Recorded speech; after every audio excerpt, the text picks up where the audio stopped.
বীর মুক্তিযোদ্ধা lieutenant colonel অবসরপ্রাপ্ত শরীফুল হক ডালিম রচিত স্বৈরাচারী আওয়ামী সরকার কর্তৃক নিষিদ্ধ ও ইতিহাসের অজানা অধ্যায় যা দেখেছি, যা বুঝেছি, যা করেছি থেকে আজ পাঠ করছি ৭৯তম পর্ব।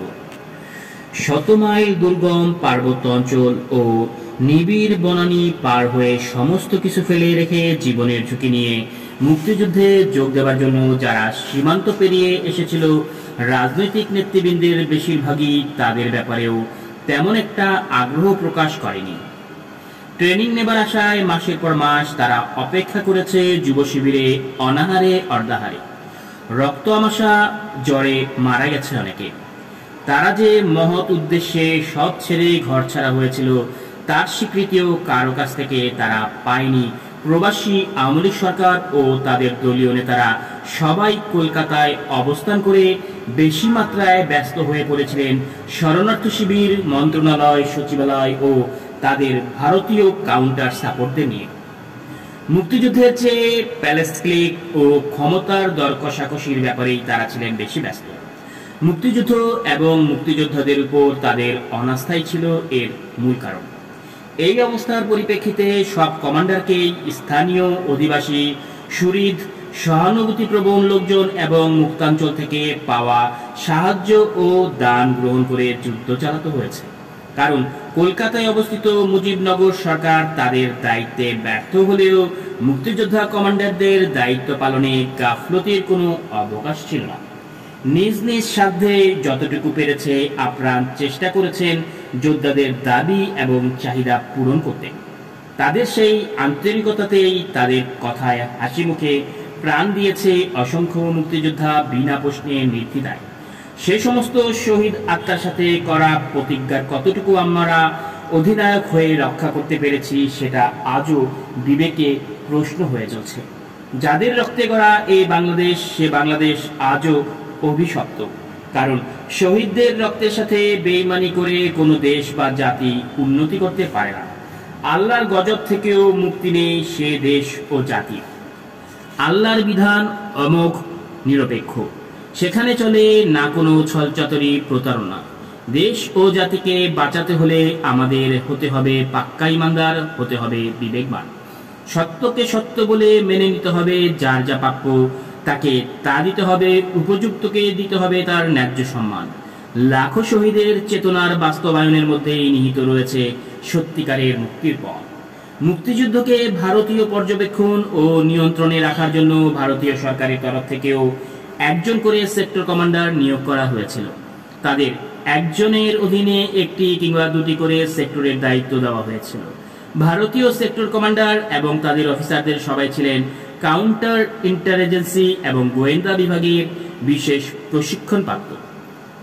বাংলাদেশে মুক্তিবাহিনীর সেক্টর, সাব সেক্টর কমান্ডারদের কার্যকলাপ, প্রশিক্ষণ, রণকৌশল, ইন্ডাকশন প্রভৃতি ব্যাপারে তারা খুবই সতর্ক দৃষ্টি রাখতে সর্বক্ষণ সচেষ্ট ছিলেন।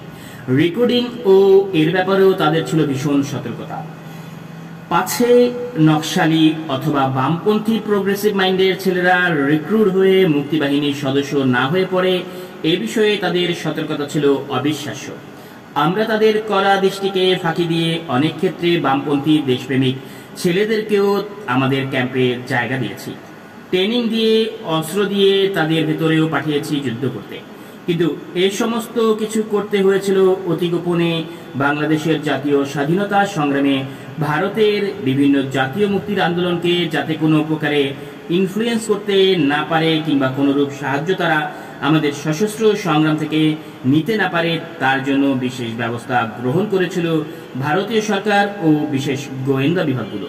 কিন্তু তাদের অতি সতর্কতা সত্ত্বেও আমাদের মুক্তি সংগ্রাম বিশেষ প্রভাব ফেলেছিল পশ্চিমবাংলা, নাগাল্যান্ড, মিজোরাম, আসাম, মণিপুর, পাঞ্জাব এবং উত্তরাঞ্চলের তামিলদের জাতীয় মুক্তি সংগ্রামগুলোতে। তাড়াহুড়া করে বাংলাদেশের মুক্তি সংগ্রামের সমাপ্তি টেনে আনার জন্য এটা ছিল অন্যতম একটা প্রধান কারণ। দিল্লির কেন্দ্রীয় শাসনের নাগপাশ থেকে মুক্তির জন্য এই সমস্ত অঞ্চলের অধিবাসীরা দীর্ঘদিন যাবৎ তাদের মুক্তির আন্দোলন চালিয়ে যাচ্ছিল নিজেদের আত্মনিয়ন্ত্রণের জন্য।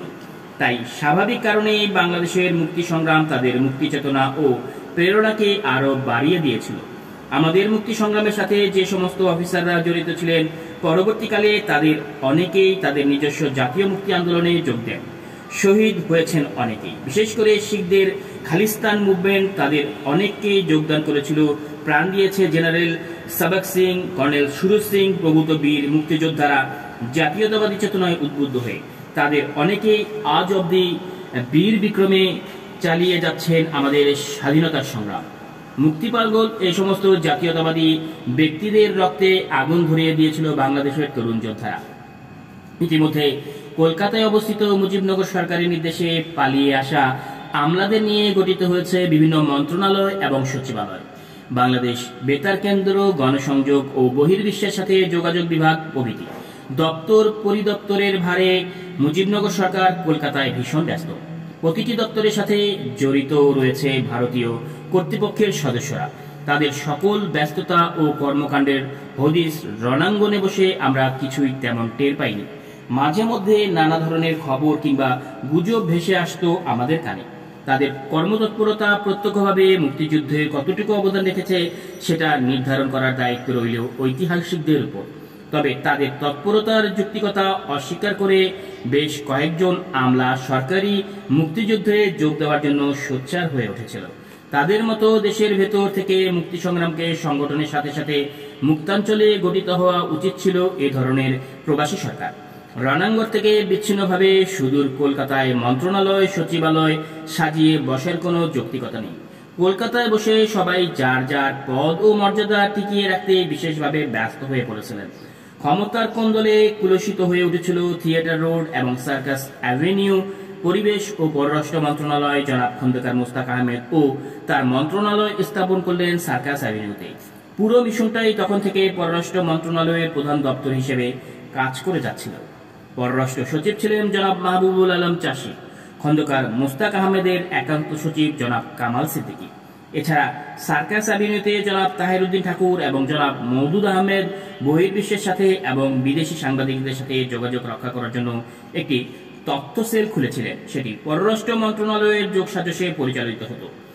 আইনজীবী হিসেবে আগরতলা ষড়যন্ত্র মামলায় জনাব মওদুদ আহমেদ আওয়ামী লীগের পক্ষে কৌশলী হয়ে যথেষ্ট কাজ করেছিলেন, তবুও প্রবাসী সরকারের কাছ থেকে তিনি তার উদ্যোগের কোনো স্বীকৃতি পাননি।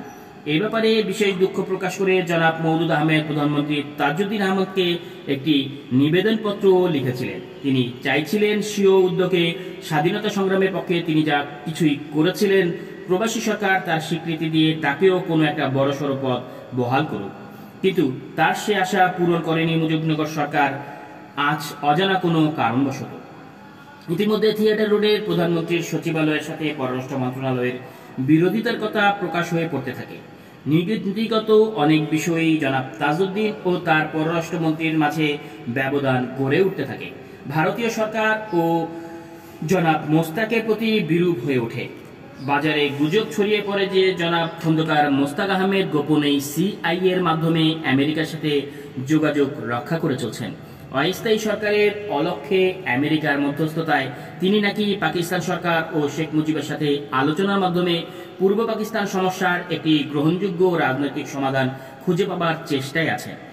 তার এই উদ্যোগের পেছনে আওয়ামী লীগের দক্ষিণপন্থী বেশ একটা বড় প্রভাবশালী অংশের সমর্থনও নাকি রয়েছে। এ ধরনের গুজব ছড়িয়ে পড়ায় অল্প কিছুদিনের মধ্যে জেনারেল ইয়াহিয়া খান সাধারণ ক্ষমা ঘোষণা করলেন। তার এই ঘোষণাকে কেন্দ্র করে মুজিবনগর সরকারের রাজনৈতিক নেতাদের মাঝে ভীষণ আলোড়ন সৃষ্টি হলো। নেতাদের অনেকেই তখন পর্যন্ত মুক্তিযুদ্ধ করে সহসা বা কোনোদিনই দেশ স্বাধীন করা যাবে কিনা এ বিষয়ে বিশেষ সন্দেহ পোষণ করতেন।